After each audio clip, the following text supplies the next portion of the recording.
Le Burkina Faso est l'un des pays de la sous-région où la démographie est galopante. Il compte aujourd'hui environ 20 millions d'habitants et atteindra 25 millions d'âmes en 2025, selon l'Institut national des statistiques et de développement. Nourrir toute cette population devient une équation difficile à résoudre. Les réflexions sont menées. Les chercheurs dans le domaine agricole ont réussi à mettre au point des innovations pour booster le secteur de l'agriculture.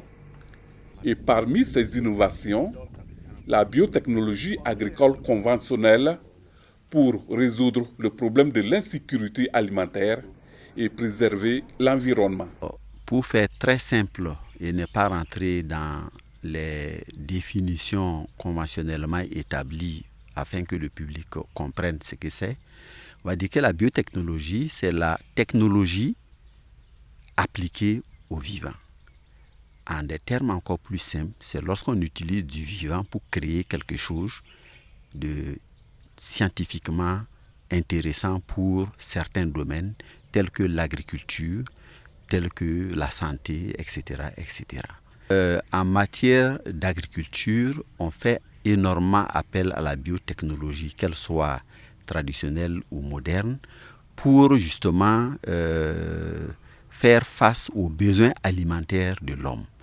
Et dans ce sens, la biotechnologie traditionnelle a permis par la génétique conventionnelle, celle qui va passer par des fleurs pour créer de nouvelles variétés, par des croisements simples, pour créer des variétés. On peut dire aujourd'hui que 90% des variétés qui existent sur cette planète sont issues de biotechnologie traditionnelle. Dans le domaine du maïs, grâce à la biotechnologie conventionnelle, les chercheurs ont pu sortir des laboratoires plusieurs variétés dont le Bondofa, comme Saya et Wari. Avec des résultats fort appréciables, ces variétés ont fait l'objet de vulgarisation et largement cultivées de nos jours au Burkina Faso. Wari, c'est une variété qui a été extraite d'une variété qu'on appelle FBC6, Farakoba composite numéro 6, qui lui-même est une réunion de près de 6 variétés locales et régionales, de maïs jaune collectées traditionnellement dans les pays, chez les producteurs. Et on a extrait de ces variétés par biotechnologie traditionnelle, par sélection simple, on a extrait les facteurs défavorables à leur performance, notamment la sensibilité aux maladies, la sensibilité à la sécheresse. Donc on a réuni les 6 meilleures variétés en éliminant leur côté négatif. Et aussi par cette même manipulation, nous avons extrait la fraction la plus résistante à la sécheresse qu'on appelait Wari. Et on a augmenté le rendement justement de Wari par justement sélection simple en transférant des gènes de valeur. Dans cette variété-là, on a pu créer une variété qui produit jusqu'à 6 tonnes et demie à l'hectare, mais qui est précoce. Donc, précoce, résistant à la sécheresse. Donc, cette variété contribue aujourd'hui pour près de la moitié des superficies produites en maïs au Burkina. Nous sommes dans la boutique de Nafaso, qui est aussi un des producteurs phares qui nous permet d'avoir un appoint pour avoir toutes les variétés qui produit. Et nous aussi, nous allons contrôler sur le terrain. Et nous regardons si elle répond d'abord sur il y a une norme qu'on doit respecter. C'est-à-dire la parcelle d'autres isolée par rapport aux autres cultures. Ils doivent mettre les paquets technologiques jusqu'à la récolte. Une fois c'est fini de récolter, il va stocker, nous allons vérifier, faire l'échantillonnage. Nous allons dans le laboratoire. C'est aussi l'analyse maintenant qu'on dit la semence est semence bonne.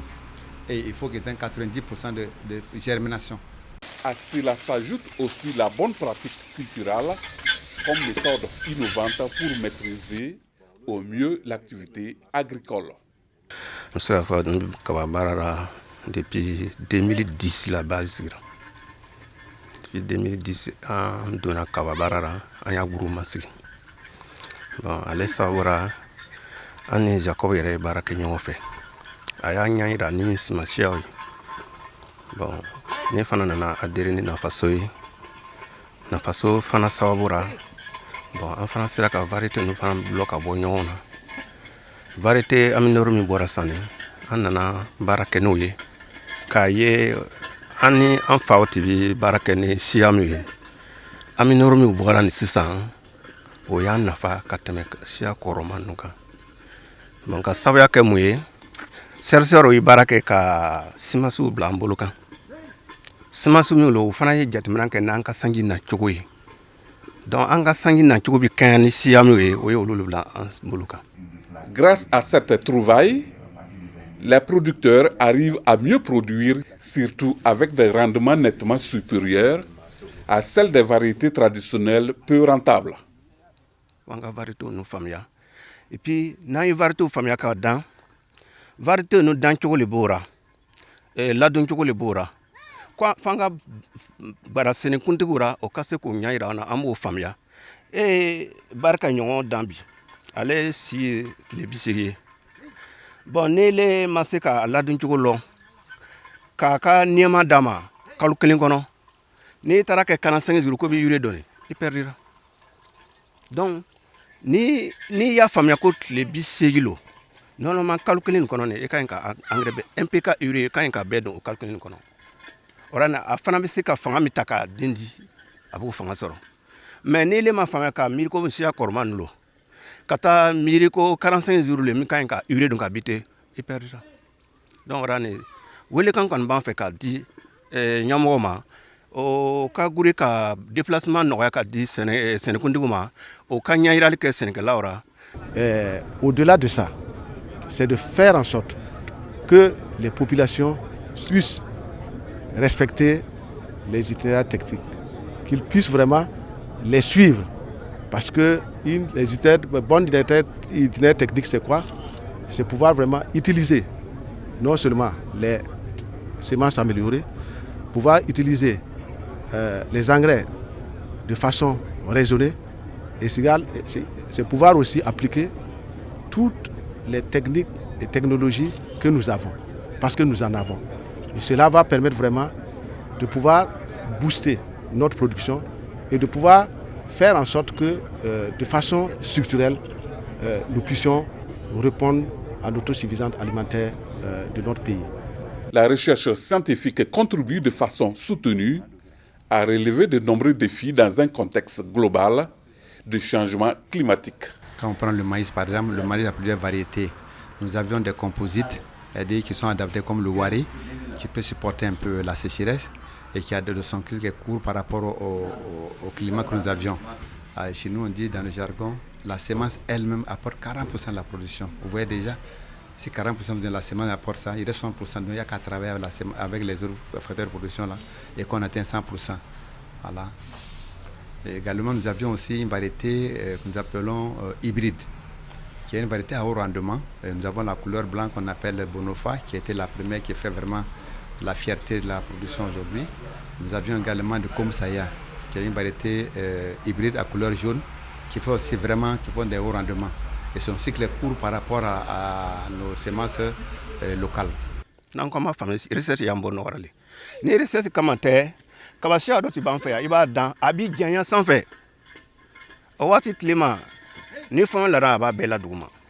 Bon aussi tika jani variété no baby présentement bolo koron. Donc ni ya le nyona dambi na la ma farkete récolte kan. La biotechnologie agricole innovante constitue donc une alternative incontournable pour la promotion d'une agriculture saine, résiliente et durable. Et donc, leur contribution à l'alimentation de l'homme est importante toujours et a été importante depuis la nuit des temps. Et aujourd'hui, vous avez des variétés qui sont performantes, qui ont été créées par biotechnologie, par sélection conventionnelle, avec des transferts de gènes faisant appel à des croisements naturels. Alors on dira que la biotechnologie dans nos pays à nous a contribué d'abord à l'autosuffisance alimentaire, maintenant à la sécurité alimentaire.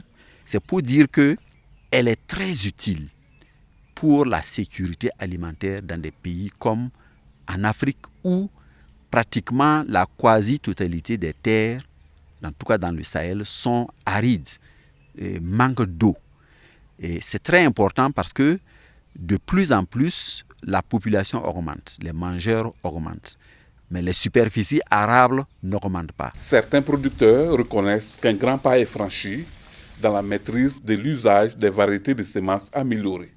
Cependant, ils demandent une sensibilisation accrue pour maîtriser tous les aspects dans l'application de cette technologie agricole au Burkina Faso. An minnu bɛ kumana bi ni an bɛ se ka fɔ sɛnɛkuntigiw ka jija le bolo an ye varité ninnu lɔ ka bɔ ɲɔgɔn na donc hali bi sɛnɛkuntigiw ka banba an minnu bɛ yen an baarakɛɲɔgɔn minnu bɛ yen minnu ma se ka faamuya fɔlɔ ni o ka se ka banba o ka se ka faamuya o de bɛ se ka to sɛnɛ bɛ yiriwa ni sɛnɛ bɛ kɛ ka taa bɔ bololakolo ni an ka bɔ taara sɛnɛkɛla ka bɔ taara jamana de ka bɔ taara parce que i bɛna ye ko Nous voulons que l'ensemble des producteurs du Burkina puissent savoir que le gouvernement est derrière eux. Le gouvernement est engagé à les accompagner pour qu'ils puissent vraiment produire de façon continuelle, soutenue. Aujourd'hui, avec l'introduction de l'informatique dans le domaine agricole, le producteur est amené à s'adapter à cette nouvelle donne nécessaire à la pratique d'une agriculture moderne. Également, nous sommes en train de développer le e-vulgarisation. Le vulgarisation, c'est quoi? C'est faire en sorte que le paysan qui est chez lui, à partir de son téléphone portable, peut demander, je vais semer mon maïs, à quel moment je dois semer, et demander les conseils à distance. Et c'est un centre d'écoute qui est là, qui va répondre à toutes ces questions et permettre aux producteurs de pouvoir produire dans la sérénité. Donc c'est tous ces mécanismes qui sont mis en place pour que ensemble nous puissions atteindre les objectifs que nous sommes fixés. Grâce à la biotechnologie agricole conventionnelle, les chercheurs espèrent parvenir à relever les défis dont les enjeux sont colossaux. Nourrir plus de personnes grâce à de meilleurs rendements, s'adapter au changement climatique, produire plus et mieux, avec moins d'eau et de pesticides et aussi moins d'engrais.